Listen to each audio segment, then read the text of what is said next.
السلام علیکم ناظرین، ڈرامہ سیریل غلام بادشاہ سندری کی اگلی قسط میں کہانی ایک خطرناک موڑ اختیار کر لیتی ہے۔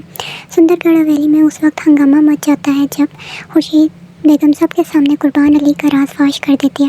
وہ بتاتی ہے کہ سندری اور غلام دونوں قربان علی کی قید میں ہیں اور وہ زبردستی سندری سے نکاح کرنا چاہتا ہے تاکہ اپنے بھائی کی موت کا بدلہ لے سکے۔ یہ سنتے ہی بادشاہ اور داجی غصے سے آگ بگولا ہو جاتے ہیں۔ پھر مورک اور قربان علی کی بیوی بھی سچ بول دیتی ہے۔ وہ سب کو بتاتی ہے کہ قربان علی واقعی سندری کو زبردستی اپنانا چاہتا ہے۔ دراجی غصے میں آ کر قربان علی کو تھپڑ مارتے ہیں، جبکہ بادشاہ اسے دھمکی دیتا ہے کہ اگر غلام اور سندری کو کچھ ہوا تو وہ اسے زندہ نہیں چھوڑے گا۔ ادھر غلام کسی طرح قید سے نکلنے کی کوشش کرتا ہے اور کامیاب ہو جاتا ہے۔ وہ غصے میں قربان علی کے آدمیوں کا مقابلہ کرتا ہے اور سندری کو ڈھونڈنے نکل جاتا ہے۔ دوسری طرف بادشاہ بھی تیزی سے حویلی پہنچ جاتا ہے۔ جب وہ سندری کے کمرے کا دروازہ توڑ کر اندر داخل ہوتا ہے تو سندری خوف سے کانپ رہی ہوتی ہے، مگر بادشاہ اسے تسلی دیتا ہے کہ اب وہ محفوظ ہے، اسے ڈرنے کی کوئی ضرورت نہیں۔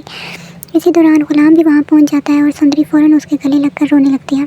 دونوں ایک دوسرے سے اپنی محبت کا اظہار کرتے ہیں۔ سندری صاف کہہ دیتی ہے کہ اگر اس پر زبردستی نکاح مسلط کیا جاتا تو وہ اپنی جان دے دیتی، کیونکہ اس کے دل میں صرف غلام بستا ہے۔ یہ سب دیکھ کر بادشاہ کا دل ٹوٹ جاتا ہے۔ اسے احساس ہو جاتا ہے کہ سندری حقیقت میں غلام کی محبت ہے اور اسی سے محبت کرتی ہے، اسی لیے وہ اپنی محبت قربان کرنے کا فیصلہ کر لیتا ہے۔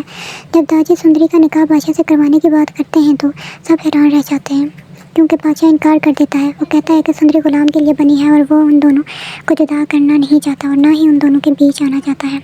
بعد میں بادشاہ سب کے سامنے ایک بڑا فیصلہ کرتا ہے۔ وہ اعلان کرتا ہے کہ غلام صرف ملازم نہیں بلکہ داجی کا بیٹا ہے اور اسے جائیداد میں برابر کا حق ملے گا۔ داجی بھی اپنی غلطیوں کا اعتراف کرتے ہوئے غلام اور لاجو اماں سے معافی مانگ لیتے ہیں۔ آخر میں حویلی میں خوشیوں کا ماحول بن جاتا ہے اور غلام اور سندری کی شادی کا اعلان کر دیا جاتا ہے۔ دوسری طرف غلام مورک سے اپنی غلطیوں کی معافی مانگتا ہے، جبکہ مورک اسے یقین دلاتی ہے کہ ایک دن وہ ضرور اس کی محبت کو سمجھے گا۔ مزید اپڈیٹس کے لیے ہمارے چینل کو لائک اینڈ سبسکرائب کرنا نہ بھولیں اور کمنٹ سیکشن میں اپنی رائے کا اظہار ضرور کریں کہ آپ کو اس ڈرامے کی اینڈنگ کیسی لگی۔